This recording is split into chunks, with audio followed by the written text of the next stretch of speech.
Welcome to Heroes and Droids, your guide to movies and TV shows about superheroes, sci-fi, Disney, and action, from Marvel to DC, from Star Wars to Star Trek, from James Bond to the Fast and the Furious. We will review theatrical films and streaming delights you care about most. Tonight, we're reviewing She-Hulk, Attorney at Law, Episode 4. Yes! All right, I am your host, Doc Rotten, and joining me tonight are the crew, starting off with award-winning filmmaker, Christopher G. Moore. Woo! I just want to say I just got back from hanging with Wongers and Madison with the Y, but not where you think it is. And we watched all the seasons of Better Call Saul, and I'm better for it. Doing good. All right. Thank you, ladies and gentlemen. Everybody, all good night. Also joining us is comic book artist and co-host of All the Decades of Horror podcast, the one and only Chad Hunt. Chad, how you doing, sir? I am not doing as good as Christopher is. Coke Zero's about all I just got water. It's a sad life for some of us. It is. Who's got it made? All right, we are here. There's somewhere I want to go with some commentary, but I'll save it for later. Let's get into reviewing She-Hulk episode 4. We're going to start off giving our first impressions. The first impressions will be spoiler-free. And then we'll get into a discussion. We'll dive into some spoilers. We might even have some Easter eggs, right, Christopher? Mm-hmm. And then we'll wrap things up with our final thoughts, our score 1 to 5, and our favorite scene, which is probably all going to be the same. But let's do this. Maybe. It might be. Of course, if you enjoy this review, we have many more on the site. Check those out and hit the like and subscribe button and share with a friend. It'll do wonders and help us get to our goals on the old YouTubes. Yeah. But let's check out the card and get things rolling. She-Hulk, Attorney at Law. Season 1, we hope Season 2 will come. Episode 4, September 8th, 2022 is when it aired on Disney+. And the title was, Is This Not Real Magic? It was directed by Kat Coro and written by Melissa Hunter. The cast, based on characters created by Stan Lee and John Buscema. The cast includes Tatiana Maslany, Ginger Gonzaga, Benedict Wong, Reese Coro, Mark Lynn Baker, and Patty Guggenheim, who better make more appearances. The synopsis is She-Hulk's new client, Wong, is suing a magician for unauthorized use of the mystic arts. Yes! All right, let's get into our first impressions. And Chad, you're up first. I'm still waiting for something good to happen. No, I'm just kidding. I'm sort of I like this. This is my favorite episode so far, I'll say. Awesome. I love the whole thing with Wong and Donnie Blaze. That was well, I'll probably just spoil it, but it's that's hilarious. That whole thing with those two, the whole She-Hulk finding a date was pretty funny. And there's other things too that are in there that I really like, but some of the action scenes were actually pretty good. Going through it, the acting again is really good. I really like the girl. What's the girl's name? Is playing Tatiana Maslany. I really like her. I really think she's a talented actor, and she's good as She-Hulk, especially in this episode. It was more like the old John Byrne issues. I think I felt like it was anyway of She-Hulk, and I'm good with that. I'm good with that. The only thing I don't want to say is I don't want to jinx it, but I don't want it to fall into the old sitcom thing of it's just so insipid. I would say that it's, but that's, which I felt like some of it has been up to this point, but this one had a lot of action. There were some funny scenes in there. just good stuff. And so first impression is this is my favorite episode. Yep. Madison so for far. the win, right? Madison. Yeah, absolutely. All right, Christopher G. Moore. What was your first impression of She-Hulk episode 4? And by win, you mean spelled with an Y, W-Y-N-N. Yeah, I enjoyed this episode. I mean, the thing is, this is becoming the show I kind of hoped it would be, where it's just one of those like trial of the week type shows, you know. And this feels like the Ally McBeal. It feels like a lot of those procedural type shows that we normally see. And this is more fun to where it's like, because a lot of the DC, a lot of the Marvel shows have all been like, okay, the story goes here, the story goes there, and it's always, and there's a continuing arc, but at the same time, it's kind of cool to see her taking all these different cases and stuff and deal with all these unique people and all these goofy people you normally see on like sitcoms and comedy shows. So yeah, this is, and we're seeing characters to where the people are like, I want to see a spinoff of this character, like the Madison character. I want to see a spinoff of that, her and Wongers. Yeah, I don't know. I really love this show. It made me laugh several times, and also I feel, as someone that grew up wanting to be a magician, I don't like how they diss magicians, but I can understand that, because when you're in a world of people who can actually do real magic, magicians are pretty much useless. But yeah, I enjoyed it. It's a fun show. You know, it's one of those things to where you look forward to like the end credits sequence, not because it's going to expand the Marvel universe, because it's just an extra joke on top of everything else. And Tati, and my only, let me just say, this is my only negative about this show. How dare you say someone that looks like Tatiana Maslany wouldn't be able to get dates? She is cute AF. And she's a lawyer. I would date her in a second. So it kind of irritates me with like, oh, nobody wants to date her.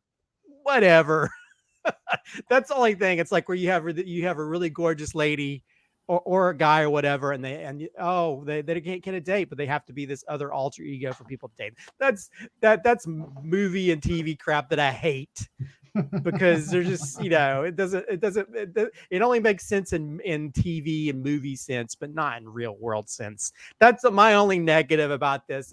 That's the unrealistic thing that irritates me. But yeah, I'm enjoying the show so much. I'm enjoying where it's going. I'm enjoying that we're getting to see a lot of these characters just have fun, like the Wong character, who's, you know, you get to see him having fun with stuff.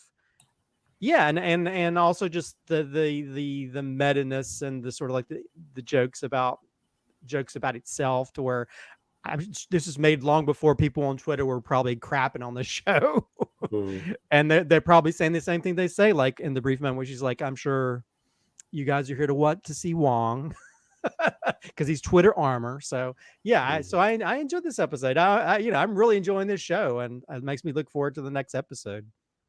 Yeah, I think Chad, this is what you said. I think they really have a good handle on the character, both the Jennifer character and the She-Hulk character. You know, because even though she retains her personality, there is subtle changes in the way she acts, and because she's far less inhibited, right, as the She-Hulk. Yeah. And it's fun to watch, and the whole dating thing was hilarious. Especially the one guy who was like asking about her skin being impenetrable. I imagine we'll talk about that later. But anyway, I shouldn't be talking about that now. Anyway, my first impression was I'm enjoying the heck out of this show. It really feels like the comic book to me. It's great. I'm really, at this point, I'm really loving the guest of the week, if you will. I know there's more to come, and I don't think I'll get tired of it, but it's in the back of my head, like, oh, is this going to get old, right? I think I'm looking forward to all the guests so much that it's not, but I don't know how you sustain this like for another season. If they were to get one, they'd have to shift things up a little bit. But regardless, at this moment, I'm having a ball.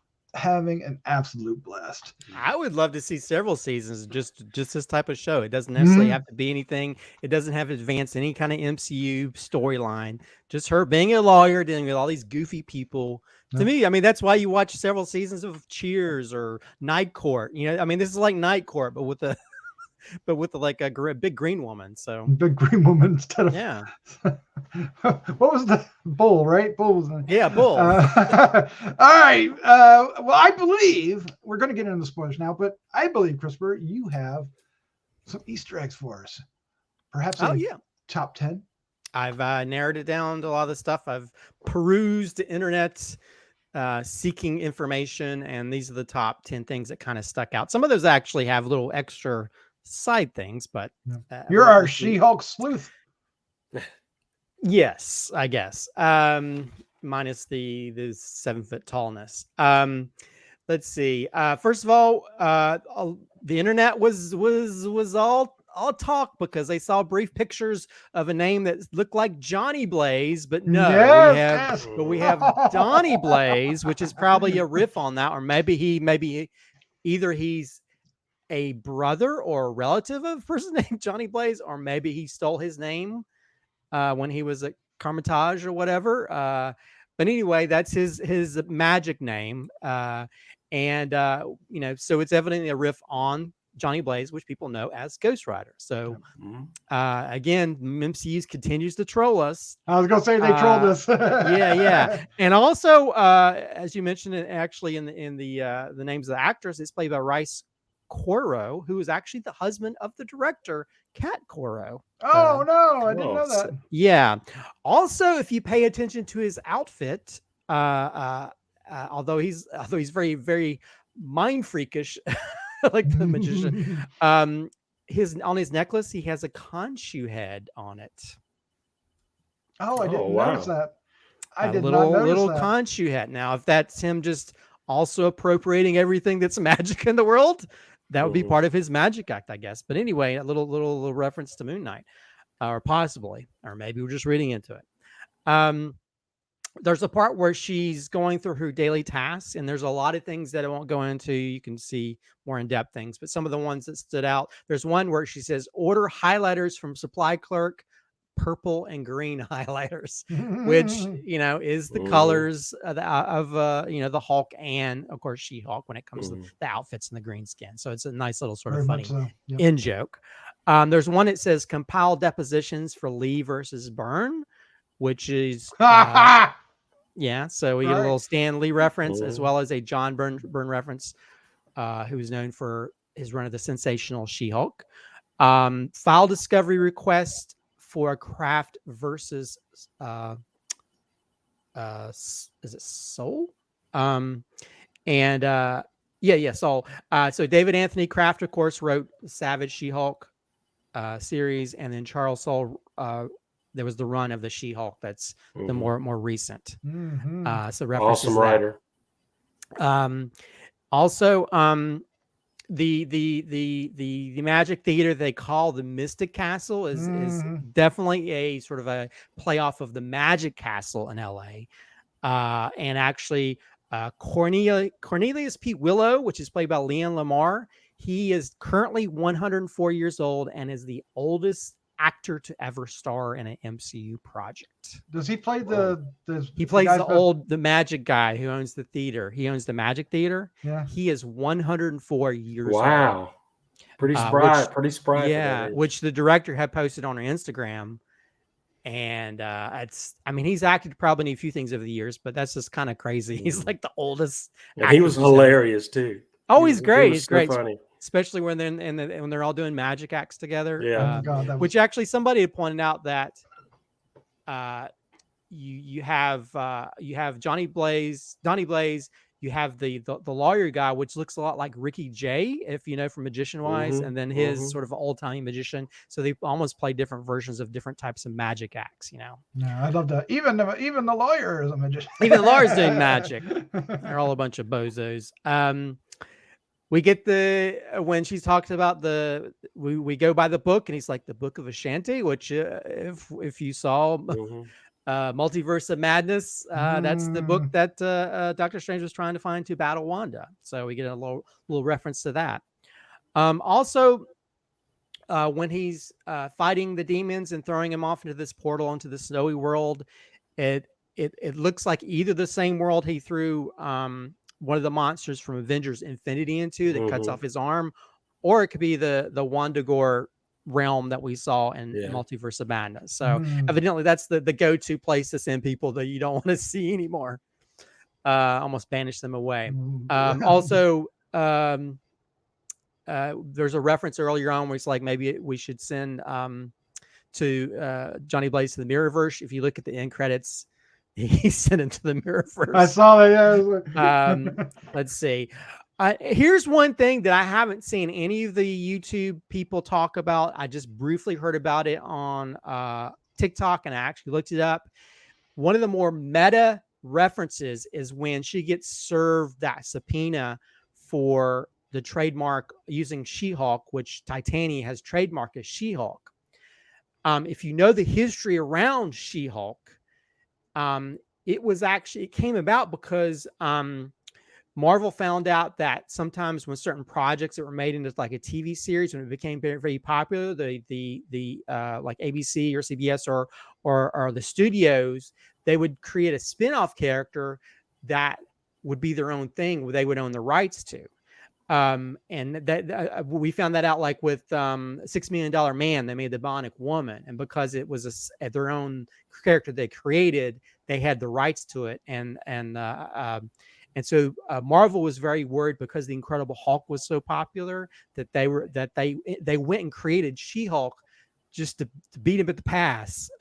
So you're talking about the Bill Bixby, Lou Ferrigno show. The Bill Bixby Incredible Hulk TV series, because they were so worried that Universal was going to create a She-Hulk series, and that way that the Universal would own the She-Hulk character, that Stan Lee and them actually created this in response to that to head him off at the pass. So it was actually more of just a legal maneuver. Was the reason they created it. So so in essence, this is a extremely meta reference to that, the reason why She-Hulk became what it is. There's a part where she meets the one date at Finley's bar. Finley could possibly be a reference. There's actually a lawyer in the Marvel Universe called Stan Finley, but also it could just be easily a reference to the visual effects production manager, Christopher Finley. So it could possibly, or maybe nothing. maybe we're reading into something that's not there. When Donnie Blaze creates that portal and all those little demon creatures come through, the demon creatures actually look similar to ones that were in issue 15 of Sensational She-Hulk. When Jen worked with Howard the Duck, and a bunch of these goblin-like creatures came through. Similarly to what happened there. So it could be, will Howard the Duck show up? I don't know. We'll see. Oh my God, that would be so great to have Howard the Duck show up at the end. Yeah. Also, the first date she goes on as She-Hulk, she goes on a date with this big muscular black dude. That's actually David Otunga, which for those of the people that are big into wrestling, his persona was a lawyer turned wrestler. So it'd be very apropos that she would go on a date with a wrestler who was known for being formerly a lawyer. So those are the top 10. Although I will say somebody had mentioned the guy Todd that she goes on a date with, who's asking all these questions. Some people were thinking he might have some connection to the Wrecking Crew. Also, someone pointed out that he wears a ring on his end, which looks very similar to the type of ring to the guy who was over the Black Widow group. But is he anything? I guess time will tell. But anyway, those are my also your QR code look for the episode is when she looks at her matcher profile. There's a little QR code that we click on. I never can find them. Never can find them. She-Hulk. Yeah. So anyway, those are my top 10-ish things, Easter eggs. Yeah, maybe he's a Skrull. Oh, let's leave the scrolls out of She-Hulk right now, please. We're gonna get enough of that. Scrolls are Secret coming. Invasion. Scrolls I are know they're coming. coming, but just let me have this fun little show without invasion of other people, unless it's a comedy thing. We already got people changing into different people, with the crazy woman from Asgard. So yeah. All right. So before we get into all the comedy and a very spectacular new character that they better keep, let's talk about the action scene in this. Specifically, one action scene, and that's where Wongers has to fight all the little demon things that come out of the portal, and he goes and gets the Hulk and She-Hulk in a very funny sequence. Like, I feel like your dad. What did we think of that action scene? I think, Chad, you said something that you were enjoying these action sequences. Yeah, it is. It was exciting, but it was not taken very seriously, because of the tone of the show. So it was fun to just see her tossing demons back through this portal while she's, complaining to Wong about everything. She got to smash a little bit. Yeah. Oh, and actually, I just realized I missed one of my things. Because of the hell place that was on the other end of that portal, and because the Madison said she had to give blood and had to basically sign a pact with a devil goat. Some people think that there might be reference to Mephisto again. No, they're more trolling. I thought the whole thing was a great fun action sequence. Even kind of grossed me out though. I was like, I hope She-Hulk takes a shower before she hooks up with this guy, because she had demon guts all over. She had her hair. I was like, no matter how hot you are, I was like, woman, you need to take a shower, because I don't know. I was like, that's got to be very unsanitary if you have like demon creatures goo all over you before you. Oh, you never know. You never know. It might be like a salve. Let's move on. Let's move on from that. All right. Well, you brought up Madison, and I think we could spend the next hour talking about Madison. But what a funny, great new character. Yeah. Yeah. Who evidently in the middle of the day she goes to raves. Yeah, she was hilarious. She was hilarious. The way she interacted with Wong and everything, Wongers, and he's like, oh my god. But they make a cute couple though. That's the crazy thing. They do really.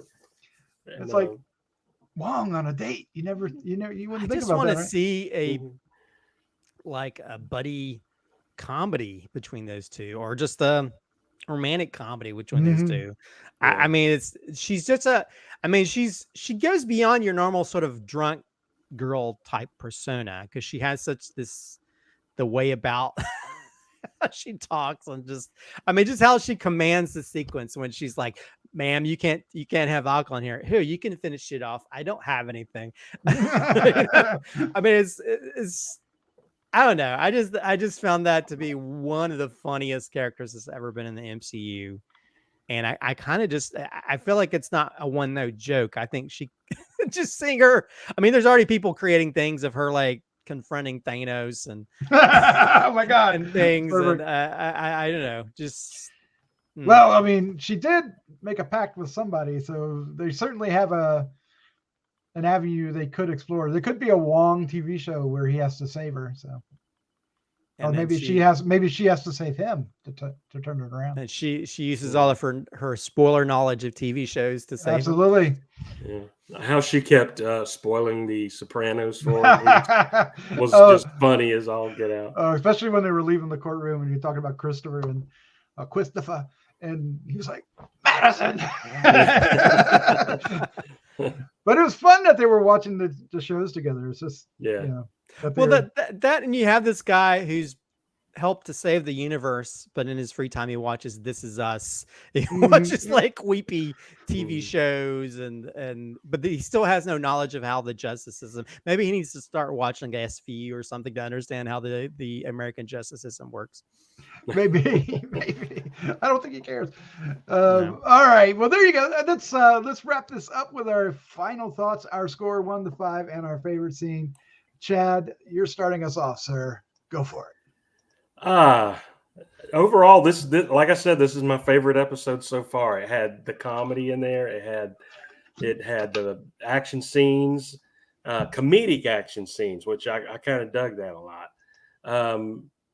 So I'm going to give this one. I can't remember what I've been giving it. I'll give this one a 3.25 maybe. Because this is my favorite so far. I'm still expecting. We got a lot to look forward to with Daredevil and all that coming into it. So I'm interested to see how those two relate to each other and talk to each other and stuff like that. So, but yeah, favorite scene is it's actually when she comes into the court. Madison comes into the courtroom and just screams "Wongers," and he's like, "Oh my gosh, it's you." That was a good scene. It was funny too. And so yeah, that's it for me. But yeah, I really enjoyed this episode a lot more than I have so far. I feel like the show's really starting to come into what it is. And it reminded me so much of those John Byrne sensational She-Hulk books. That's where it's going. I'm good with it. Yeah, she has 55 credits. Wow. So might have to look some of these credits up. We'll get Jeff to do it. There you go. Jeff will do it. All right. Thank you. I like it. I like it. Christopher G. Moore, sir. Your final thoughts, your score, your favorite scene.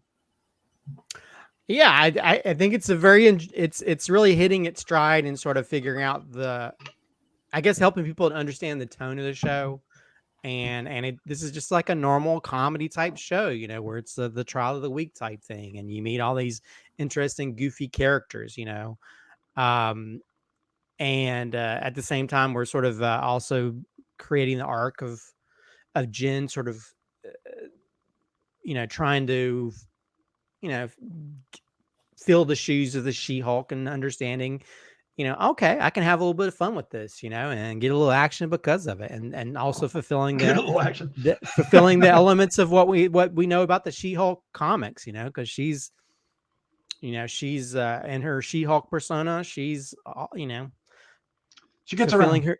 Fulfilling but more than that, it's on her own terms. She's fulfilling her own sexuality and doing what she wants to do, whatever she wants to do, and she's sort of getting into that confidence, the confidence that she doesn't necessally have. Yeah, no shaming on this end. Yeah. I'm just saying that, like, she's getting a freak on, and so she's, more power to her.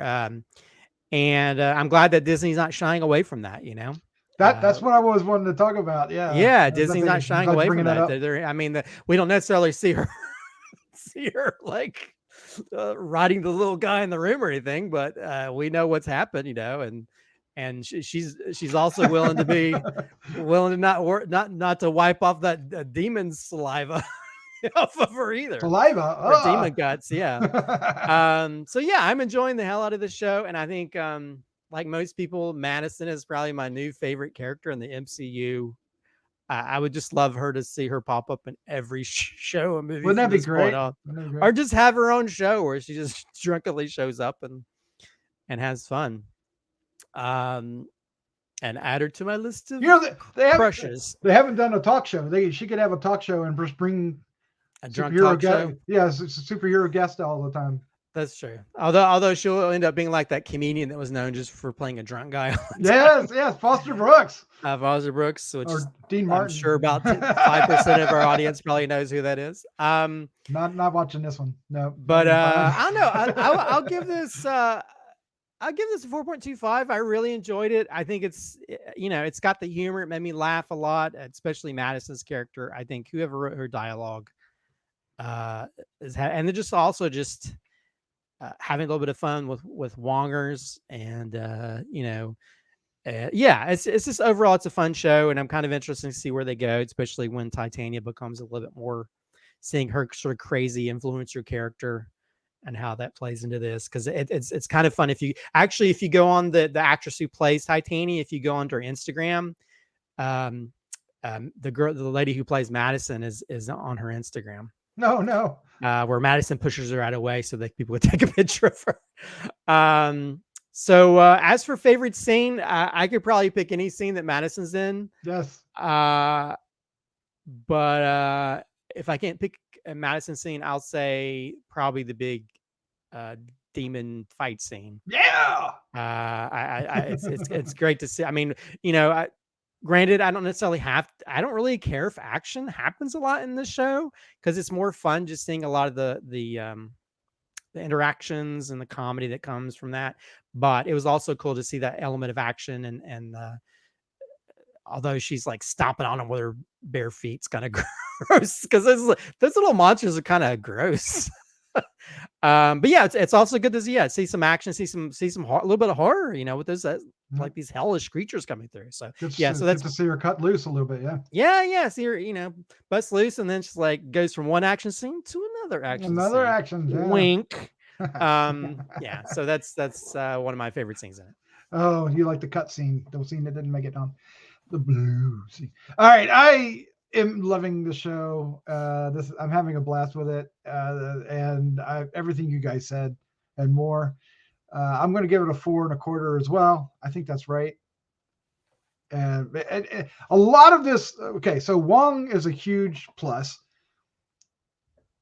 In addition to Tatiana Maslany, just so you know, and then the whole Madison and Wonger's thing really just made it like the best thing, and I really did love it. I probably want to give it 4.5. I really do. I'm doing it 4.5. And my favorite scene is the stinger, because I don't know if it was like, it feels like it was improv a little bit, but the whole thing about the drinks, right? Like, what kind of drink you like? And then he was talking about the yak milk one, and he goes, "Oh, you got some of that? I'm gonna try some yak milk."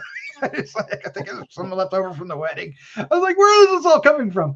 And then what was it like? Yeah, anyway, the whole thing was great. I loved it. I can't quote it verbatim, but okay, here's what I love about it. One, it's hilarious. Two, and this is the year of Wong, right? Wong's everywhere. Mm-hmm. It's humanizing him, right? He's making this character so likable, and not that we didn't like him already, but he's becoming so rich and so three-dimensional, and so because this is a different side of him. We've never seen this side of Wong, right? He's getting more character development than Doctor Strange. Well, I think so. We're getting to know him personally, almost. I mean, in the first Doctor Strange, he was always the stickler to the rules. He was, and there wasn't a lot of comedy around him. But then we realized that maybe it's just becoming the Sorcerer Supreme, where he becomes like Doctor Strange, where he's like, But yeah, you get to see the other side to him, that it's not all about like the rules or the magic and stuff. That he is a human being, there's even the part where he's watching, you can see him like getting a little teary eyed when he's watching This Is Us.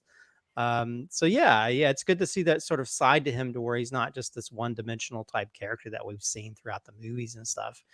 That there is a sense of humor. There's also that element that a lot of the sorcerers have, when they're just like, they have their blinders on. Sometimes they don't think about things. So. Yeah, Chad, having probably read quite a few Doctor Strange books in the 70s and 80s, I imagine you did. Wong character, of course, was nothing like the Wong character we have now.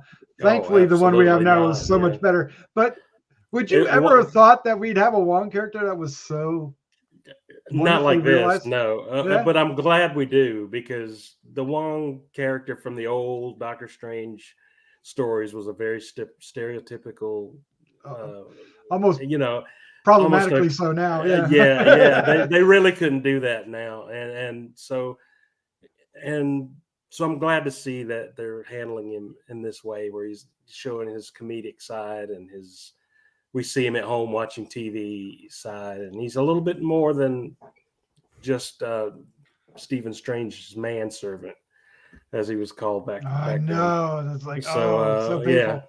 Yeah. But and if you pay attention to the earlier episode when he comes through for the trial, you see his living room inside the portal. So maybe he was late because he was watching episodes of the TV show. He was watching Sopranos and got lost track of time. Oh, hilarious! I would watch a Wong show. I'm telling you. Yeah. Yeah. And I think that's the cool thing about Disney Plus is that we don't necessarily have to see the normal things that we see in the movies. You can tell different stories that don't necessarily have to have these huge implications to the MCU universe. It could just be normal stories, it could be just a normal romantic comedy thing. It could be Madison Wongers. Let's see that series where you see their relationship grow, Wouldn't that be wonderful? Get married and have little Wongers, I mean. All right, let's wrap this up before we get in trouble. No, this was great. Thank you guys for joining me for reviewing She-Hulk episode 4. We will be. We still have 5 more, right? Is it 5 more? I think we have 9 episodes, right? 9 episodes, correct. Yeah, so we got 5 more episodes. So we'll be talking about this for all the way through October, or all the way into October. So I'm excited about that. Yeah, we're going to get our plates full here in a few weeks when Andor shows up, but we'll work it out. We'll figure out how to do this, right? All right, guys. Chad, Christopher, thank you for joining me. So much fun. Thank you. Always fun. No problem. Let's say goodnight. Good night. Good night. Wongers!